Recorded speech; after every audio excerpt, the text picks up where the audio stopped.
নমস্কার বন্ধুরা, নতুন একটি পর্বতে সবাইকে স্বাগত জানাই।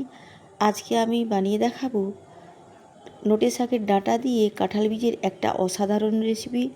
আপনারা প্রথম থেকে শেষ পর্যন্ত দেখতে থাকুন, আশা করি আপনাদের খুবই ভালো লাগবে।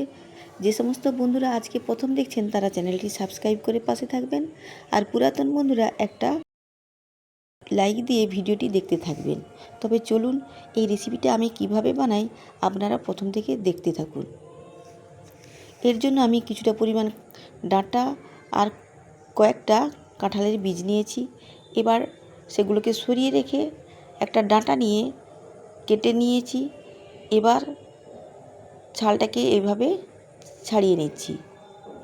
এই ডাঁটার ছালগুলো বেশ শক্ত, খুব সাবধানে ছাড়াতে হবে। আপনারা এটা বটি দিয়েও ছাড়াতে পারেন।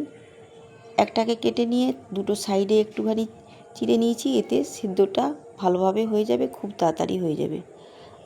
আরেকটাকেও নিয়েছি, এইভাবে ছুরি দিয়ে সাইড থেকে ছালটাকে তুলে নিতে হবে। ছালটা যদি থেকে যায় কিন্তু সেদ্ধ হতে অনেক সময় লাগবে, সেদ্ধ হতেই চাইবে না। এইভাবে সাবধানে কিন্তু ছালটাকে তুলে নিতে হবে। এবার ছুরি দিয়ে সাইডটাকে একটু করে চিড়ে দিচ্ছি, এতে ডাঁটাগুলো খুব তাড়াতাড়ি সেদ্ধ হয়ে যাবে। এইভাবে কিন্তু আমি সমস্ত ডাঁটাগুলোকে ছাড়িয়ে নিয়ে আসছি। ছাড়িয়ে নিলাম ডাঁটাগুলোকে। এবার একটা আলুকেও শুধু সুন্দর করে পিস পিস করে কেটে নিয়েছি, এটাকে সরিয়ে রাখলাম। এবার কাঁঠালের বীজগুলোকে নিয়ে আসছি। এই বীজগুলো বেশ 2-3 দিন আমি রোদে দিয়েছিলাম। বীজগুলো একদম শুকনো হয়ে গেছে আর দানার থেকে একদম ছেড়ে গেছে। একটু ছুরি দিয়ে চাপ দিলেই দেখতে পাবেন যে ছালগুলো সুন্দরভাবে খুলে যাচ্ছে। ছুরি দিয়ে এভাবে ছালগুলো তুলে দেওয়ার পরে এর উপরে যে সবুজ বাদামি রঙের যে আঁশটা আছে একটুখানি ঘষে নিয়েছি। এইভাবে সমস্ত বীজগুলোকে ছাড়িয়ে নিয়েছি। এবার একটা মিক্সিতে নিয়ে নিয়েছি, তাতে দুটো শুকনো লঙ্কা, দুটো কাঁচা লঙ্কা নিয়ে নিলাম, কয়েক কোয়া রসুন নিয়ে নিয়েছি, দিয়ে সুন্দর একটা পেস্ট বানিয়ে নিলাম। এতে একটু সামান্য জল দিয়ে পেস্ট বানিয়ে নিয়েছি, একদম শুকনো নয়, দেখুন একটু ভেজা ভেজা আছে। এবার একটা বাটিতে নিয়ে নিচ্ছি। এইভাবে একবার রেসিপিটি বানিয়ে দেখবেন, দারুণ লাগে খেতে। এবার বাইন্ডিংয়ের জন্য দিয়েছি কিছুটা পরিমাণ বেসন, তার সঙ্গে লবণ আর হলুদ দিয়ে দিয়েছি, একটু কালো জিরে দিয়ে দিয়েছি, দিয়ে এবার একটুখানি দিয়ে দেব কুচনো পেঁয়াজ। পেঁয়াজটা একটু বেশি পরিমাণে দিলে পকোড়াগুলো খেতে কিন্তু দুর্দান্ত লাগে। এরপরে দিয়ে দিলাম পরিমাণ মতো জল দিয়ে সুন্দর একটা ব্যাটার তৈরি করে নেব। জল একটু বেশি পড়াতে বেসন আবার একটু লাগিয়ে দিয়েছি, দিয়ে আমি সুন্দর একটা ব্যাটার তৈরি করে নিয়েছি। এবার ব্যাটারটা ভাজার জন্য ইন্ডাকশানের কাছে চলে এলাম। আগে থেকে একটি ইন্ডাকশানে কড়াই বসানো ছিল, কড়াইটা গরম হওয়ার পরে পরিমাণ মতো সরিষার তেলটাকে গরম করে নিয়েছি। এবার ব্যাটারটাকে আমি ফুলুরির আকারে দিয়ে দিলাম। ছোট ছোট করে দিতে হবে, তাহলে কিন্তু খুব তাড়াতাড়ি খুব কম সময়ের মধ্যে ভাজা হয়ে যাবে। একটা ব্যাচ আমি দিয়ে দিয়েছি। এবার লো টু মিডিয়াম হিটে 1 থেকে 1.5 মিনিট ভেজে নেওয়ার পরে আমি এগুলোকে আবার সুন্দর করে উল্টিয়ে দিচ্ছি। এক পিঠ ভাজা হয়ে গেছে। এরপরে আমি বাকিগুলোকে আমি উল্টে নিচ্ছি। দেখতে দেখতে সমস্তগুলো আমার ভাজা হয়ে গেছে।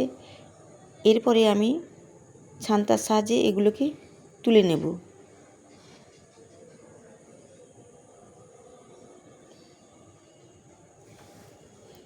এগুলো কিন্তু এমনিতেই খেতে দুর্দান্ত লাগে।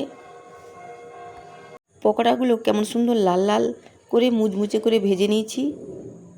এবার এগুলোকে আমি তুলে নিচ্ছি।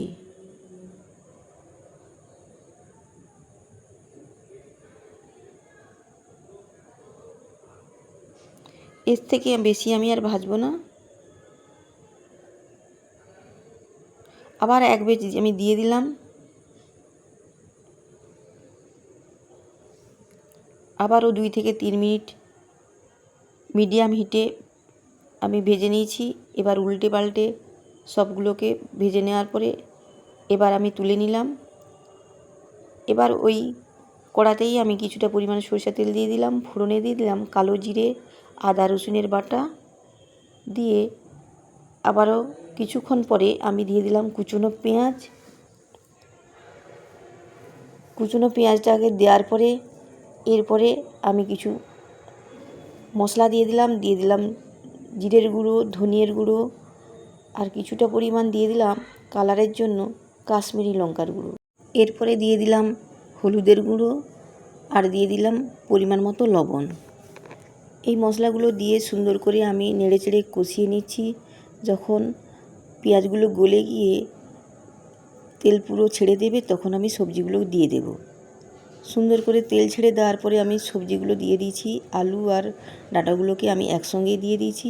2 থেকে 3 মিনিট নেড়েচেড়ে কষিয়ে নেওয়ার পরে ঢাকনা চাপা দিয়ে রান্না করে নিলাম কিছু সময়ের জন্য। কিছু সময় ধরে রান্না করার পরে ঢাকনা খুলে নিয়েছি। দেখুন সবজিগুলো কেমন সুন্দর নরম হয়ে গেছে, অনেকটাই পরিমাণে কমে গেছে। এবার খুন্তির সাহায্যে আবারও ভালো করে নেড়েচেড়ে নিলাম। এবার দিয়ে দিলাম পরিমাণ মতো জল। এখানে জলটা একটু বেশি করে দিতে হবে, কারণ পকোড়াগুলো যখন আমি দেব তখন অনেকটাই পরিমাণ কিন্তু জল টেনে নেবে, সেই জন্য দেখে শুনে জলটা দিতে হবে। ঢাকনা চাপা দিয়ে দিলাম। এদিকে আমি একটা মশলা তৈরি করে নেব। শিলনোড়াতে দিয়ে দিলাম 1/2 চামচের মতো সাদা সর্ষে, কালো সর্ষে, আর 2 চামচের মতো দিয়ে দিলাম কোরানো নারকেল, আর দিয়ে দিলাম 1 চামচের মতো পোস্ত দিয়ে সুন্দর একটা আমি মশলা তৈরি করে নেব। এদিকে মশলাটা তৈরি করে নেওয়ার পরে ঢাকনা খুলে নিয়েছি। দেখুন তরকারিটা কেমন সুন্দর হয়েছে।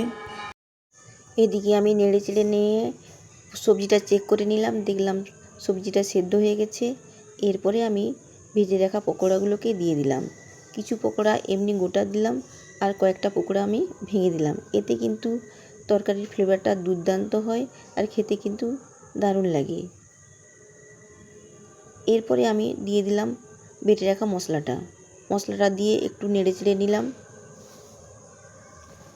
সমস্ত কিছু সুন্দর করে মিশিয়ে নিলাম। এরপরে হাই হিটে আমি বেশ কিছু সময় রান্না করে নিলাম। দিয়ে দিলাম চেরা কাঁচা লঙ্কা। দেখতে দেখতে তরকারিটা আমার সম্পূর্ণরূপে তৈরি হয়ে গেল। এরপরে নামানোর আগে দিয়ে দিলাম কিছুটা পরিমাণ গরম মশলা। ইন্ডাকশানটা আমি বন্ধ করে দিয়েছি। গরম মশলা দেওয়ার পরে আবারও ভালো করে নেড়ে চেড়ে নিচ্ছি, যাতে সমস্ত মশলাটা সমস্ত তরকারির মধ্যে মিশে যায়। এরপরে আমি একটি প্লেটে তরকারিটাকে ঢেলে নিলাম। দেখুন কেমন সুন্দর হয়েছে আজকের